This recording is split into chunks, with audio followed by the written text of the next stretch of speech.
জাতীয় নিরাপত্তার স্বার্থে জাতীয় ঐক্য অপরিহার্য শিরোনামে রাজধানীর একটি হোটেলে এই আলোচনা সভার আয়োজন করে foundation for strategic and development studies.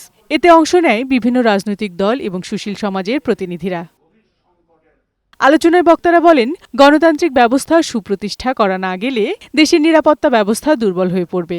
রাজনৈতিক দলগুলোকে এ বিষয়ে ভূমিকা নেয়ার আহ্বান জানান তারা। যদি আমরা জনগণকে চিন্তা করতে না পারি এর বিপরীতে, তাহলে যেটা হবে আমরা শেষ পর্যন্ত বিদেশি শক্তির হাতের একটি ঋণক থাকব।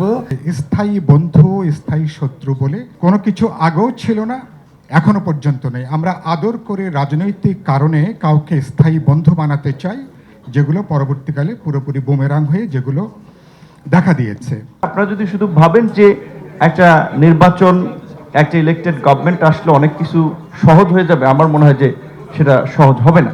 এ সময় জামাতের নায়েবে আমির মোহাম্মদ তাহের বলেন, ফেব্রুয়ারিতে জাতীয় নির্বাচন নিয়ে তাদের কোনো আপত্তি নেই, তবে যেন তেন নির্বাচন হতে দেয়া হবে না।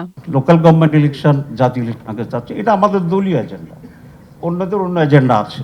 সুতরাং প্রত্যেকের দলের এজেন্ডা ডিফারেন্ট হইলেই বানসালের ষড়যন্ত্র হচ্ছে, ইলেকশন চাচ্ছে না, ঠিক নাই, এগুলো বলাটা আমি মনে করি ষড়যন্ত্রের একটা অংশ হতে পারে।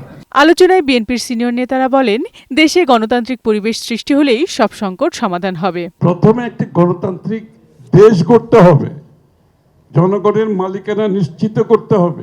জাতীয় ঐক্য যদি আমরা এখানে সৃষ্টি করতে পারি, তাহলে এটার সাথেই আসলে জাতীয় নিরাপত্তার বিষয়টি আসবে এবং সেটা তখন সহজ হবে।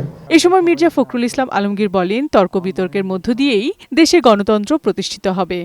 এই আলোচনার মধ্য দিয়ে, তর্ক বিতর্কের মধ্য দিয়েই আমাদের সেই জায়গাটা আমরা পৌঁছবো, যেখান থেকে আমরা সত্যিকার অর্থে আমাদের গণতান্ত্রিক প্রতিষ্ঠানগুলোকে নির্মাণ করবার জন্য একটা সঠিক পথ খুঁজে বের করতে পারবো। এদিকে নির্বাচন ব্যবস্থা সংস্কার কমিশনের প্রধান বদিউল আলম মজুমদার বলেন, সুষ্ঠু নির্বাচনের জন্য বেশ কিছু স্থায়ী সংস্কার প্রয়োজন। আমাদের এই নিয়োগ ব্যবস্থাতে পরিবর্তন আনতে হবে।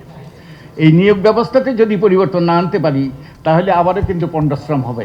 জনগণের ভাষা বুঝতে না পারলে কোনো সংস্কারই কাজে আসবে না বলেও মন্তব্য করেন বক্তারা।